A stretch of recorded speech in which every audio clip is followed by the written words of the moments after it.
السلام علیکم۔ کراچی کے سمندر میں لرزہ خیز واقعہ، ماہی گیر لانچ پراسرار طور پر لاپتہ ہو گئی۔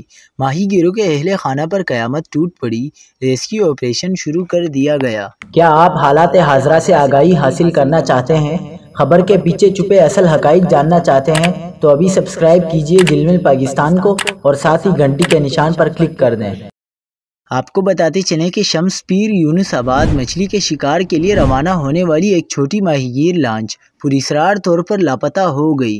ذرائع کے مطابق لانچ 10 اور 11 جولائی کی درمیانی شب کھلے سمندر کی جانب روانہ ہوئی تھی اور اس کے بعد سے اس سے ہر قسم کا رابطہ منقطع ہو گیا۔ لانچ میں ناخدہ حسین، خلاصی یاسر، بابر علی، نصیر اور رزاق محمد سوار تھے۔ اطلاعات کے مطابق یہ لانچ پٹی کریک کے مقام پر کیٹی بندر کی جانب جا رہی تھی، تاہم اس کے بعد سے لانچ کا سراغ نہیں مل سکا۔ Fisherman cooperative society Karachi west کی جانب سے کھلے سمندر میں موجود دیگر ماہی گیر لانچوں سے ریڈیو سیٹلائٹ کے ذریعے تلاش کی اپیل کی گئی ہے۔ ادھر میری ٹائم سیکیورٹی ایجنسی کے جوائنٹ میری ٹائم کوآرڈینیشن سینٹر نے بھی باقاعدہ سرچ آپریشن کا آغاز کر دیا ہے تاکہ لاپتہ ماہی گیر لانچ کا سراغ لگایا جا سکے۔